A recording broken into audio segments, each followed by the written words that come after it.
Olá, queridos alunos, espero que vocês estejam bem. Hoje, nessa semana, a gente vai trabalhar a questão das mulheres e a política eugenista no Brasil. Então, a gente vai falar um pouquinho desse contexto, que é um contexto que a gente vem trabalhando desde o processo da independência, então a gente está pegando isso, né? Em processo de independência para frente, principalmente o período republicano. Então, no período após a independência do Brasil, algumas questões começam a ser a pauta reivindicatória da elite brasileira. Uma dessas pautas é a ideia de formação de uma nação soberana, né? O Brasil fica independente lá em 1822, a gente avança, né? A gente chega lá na República, que é onde nós estamos, de fato, conversando, é onde nosso conteúdo está.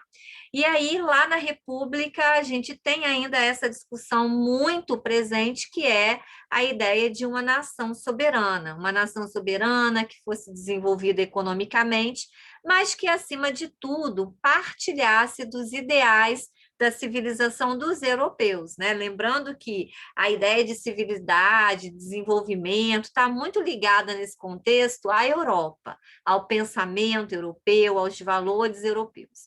Uma coisa estava muito clara para essas elites que estão discutindo essa ideia de nação.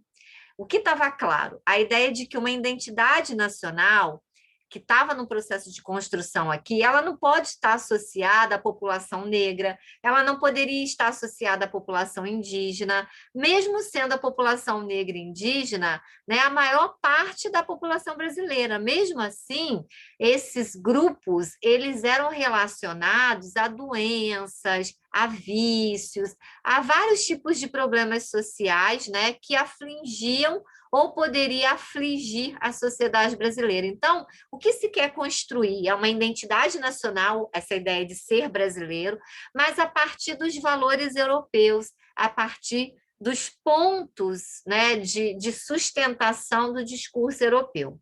Nesse sentido, a gente vai ter um movimento chamado movimento eugenista, e esse movimento ele buscava aperfeiçoar a raça humana. Né? Então, assim, entendia que você podia, por meio de uma procriação seletiva dos seres humanos, né, aperfeiçoar a raça humana.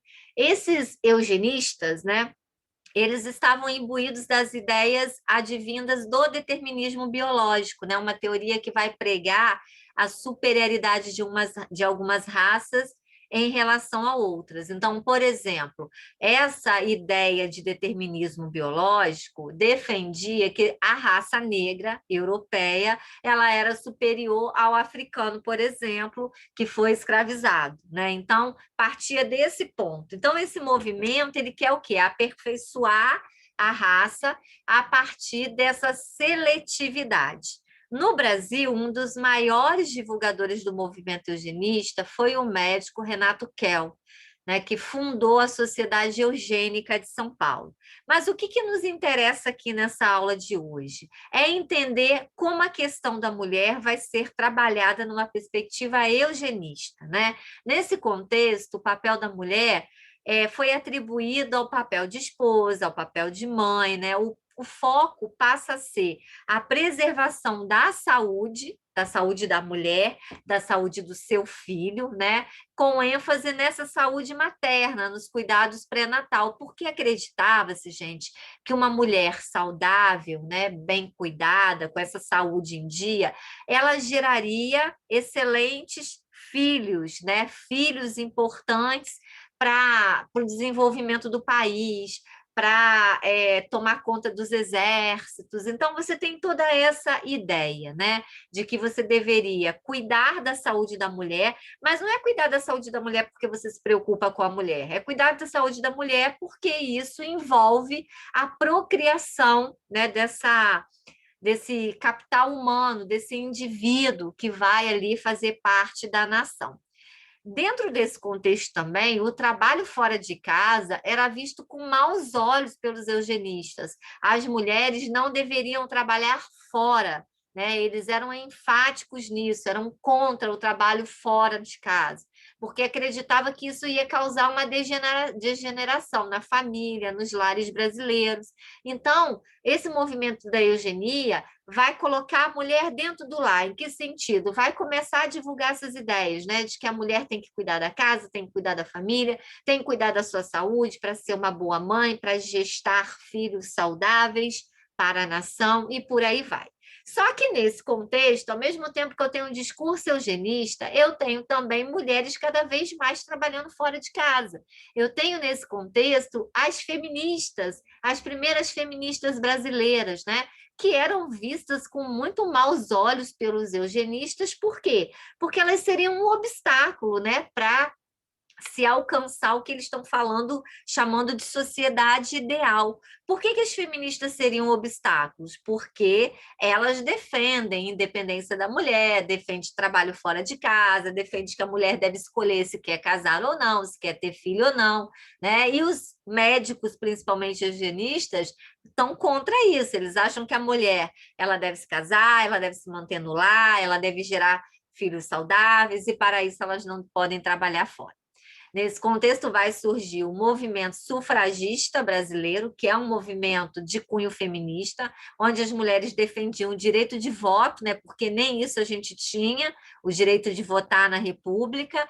Um dos maiores nomes desse movimento sufragista foi da feminista Berta Lutz, que se formou em 1919 no Rio de Janeiro, né, que vai formar, perdão, no Rio de Janeiro, em 1919, a primeira Liga para a Emancipação Intelectual da Mulher. Então, ela defendia, por exemplo, que as mulheres não só deveriam trabalhar, como elas deveriam estudar, deveriam se formar, porque é através do estudo, seria através do estudo que as mulheres conseguiriam a sua emancipação. Uma emancipação intelectual, ou seja, né, pensar por si mesma, fazer suas próprias escolhas, e daí uma emancipação financeira também.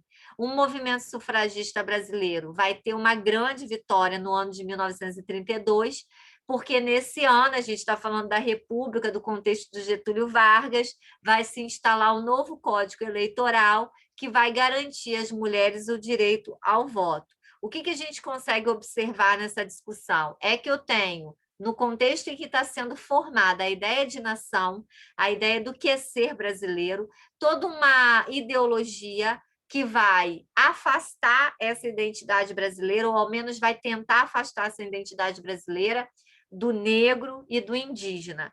E, no caso específico da mulher, coloca a mulher numa situação de mãe, numa situação de dona de casa, impedindo que ela trabalhe fora, impedindo que ela tenha essa emancipação, porque acreditava-se que assim, né, dentro de casa, no lar, dedicada à família, a mulher estaria contribuindo para o projeto de nação, para a identidade, formação da identidade nacional brasileira.